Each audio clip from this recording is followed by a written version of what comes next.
Hey guys, it's Evan with M&K Exotics, and today's video is just a quick video showing you how I efficiently service a rack. This is my children's python project, so it's got all my breeder children's pythons in it, and twice a week I need to come through and do waters and change things and make it fresh.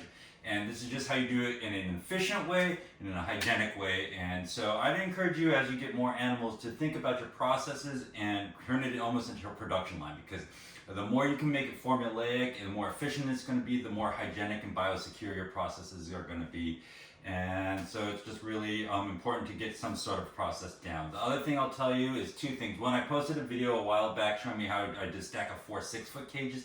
Similar idea, just how you go through and route a group of cages for their daily maintenance. And the last thing I will tell you is the very exciting news is that I have posted some new animals to my available animal Flickr album. So you guys have all been excited and trying to see different animals, but right now up there I have some perfect U.S. captive bred Guyana true red-tailed boas, BCCs, and I have a couple of female year-old children's pythons that I put up there. So the Flickr link is in the channel description. So you have to go to my channel description and you can click that and you will see a Flickr album, and you can go in and click that. All the information's in there. And if you want to contact me, Facebook and email are all up there too, as well as in the Flickr album. So that's what I will tell you. And beyond that, let's get into it. So the first thing I do and I would tell you to do is a really great thing to have is a complete double set of bowls. It just increases your efficiency.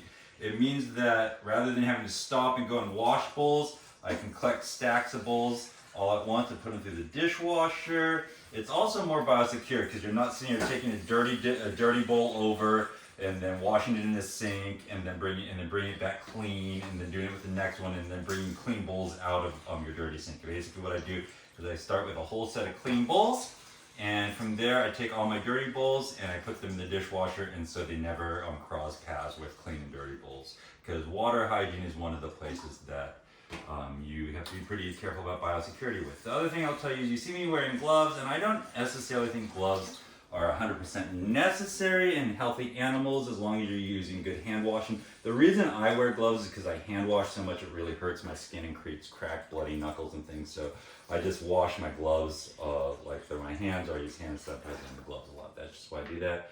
But gloves are not a bad idea, and if I ever was getting into like sick animals or quarantine animals, or if I was eating anything pretty gross, I'd be wearing gloves. But other than that, hand hygiene is important. So I have my 10 preloaded fresh clean water bowls. The other thing I'll tell you, these are all Dollar General or Dollar Tree bowls, so they're $1.25 a piece. So if you think it's a lot to have a double set of bowls, it costs you $2.50 per animal to have it. It's not a big deal. So that's just what I tell you.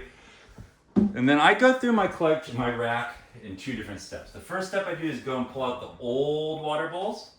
And then the second thing I do is I go through and put in clean, and then I hand sanitize, and I put in clean water bowls and manage moisture. So the first thing I will tell you is I have a bucket with, this is just a food colander that I put on top of it. It was a little bit big, and what I did is I heated it up with a heat gun and kind of pressed it so that it would sit down there, and that just keeps any mulch or anything that's in the water bowls from contaminating and getting down my drain. So that's what I do. Here we go. Trying to stand off the side so you can see it. But I think this is full of Antaresia pythons, which are a little bit. Hi, mama. Yeah, you're cute.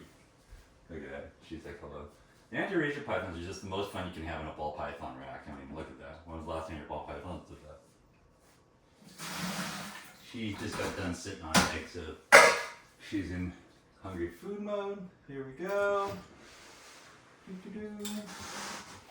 Another mama. This one hatched 13 perfect ones, but if you can see, they're a little food reactive. You know, they just are. So take some care. The one thing I don't do at this process is spot clean. So if I see a poopy in there or anything like that, I just leave it, and it's just so I don't cross-contaminate water and feces and things. But I spot clean on other days, but I separate spot cleaning from water days, if that makes sense. I just think it's more biosecure.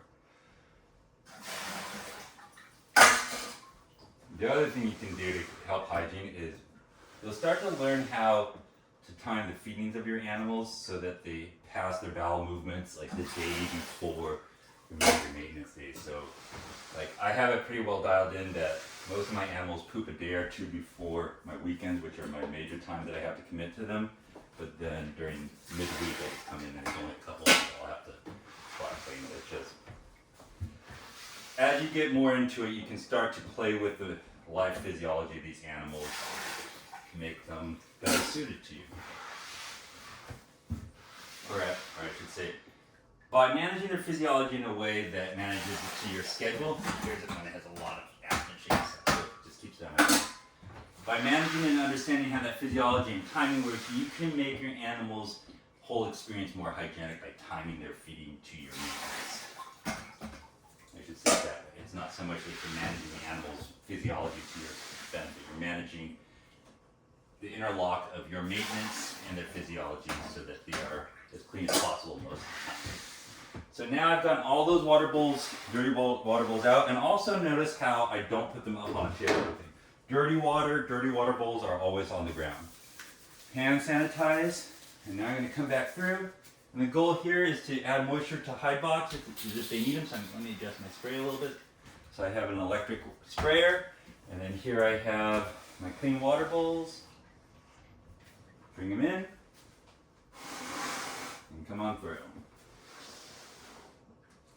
Fresh water bowl. This one has plenty of moisture in it, so put it back in. Pull out Mama's water bowl. Squirt her a little bit. This is actually our human hide, I said water bowl, but squirt her a little bit. Guys, these children's pythons are so much fun. If you don't think that's a fun thing to play with, probably don't really like snakes. They're fundamentally food reactive. I would not necessarily trust this. There you go, Mama. And then try not to slosh all the fresh water right out like I just did. Alright, here's another one. Needs a little replenishing moisture. These anti-readers, because I use warm water too, see how they get really reactive to the warm water? I don't know if you can see that, but they're just food spicy. The other thing too is they just have babies, and so after babies, all snakes are really ferocious with food. That's actually a question I have. Maybe you guys know this.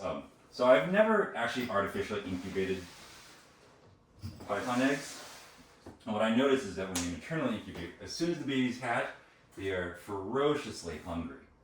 And my question that I have is, if you artificially incubate them, are they ferociously hungry as soon as you pull the eggs, like right after they have the eggs, or are they like not ferociously hungry ever because they didn't put that metabolic output of maternally incubate? That's just a question I have. If you guys artificially incubate eggs, do you see like a period of very high metabolism and food drive right after they lay eggs? Because that's not when I tend to see it, but I also wouldn't tend to see it because I don't heavily feed them when they're maternally incubating. But then once they've laid their eggs and hatched and they're off the egg, they're ferociously hungry. So that's just a curiosity question I have for people that have artificially incubated, because I've never done that. Okay, let's see.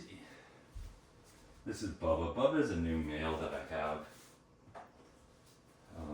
Children's python, so fold him into some of my pairings this year to outcross.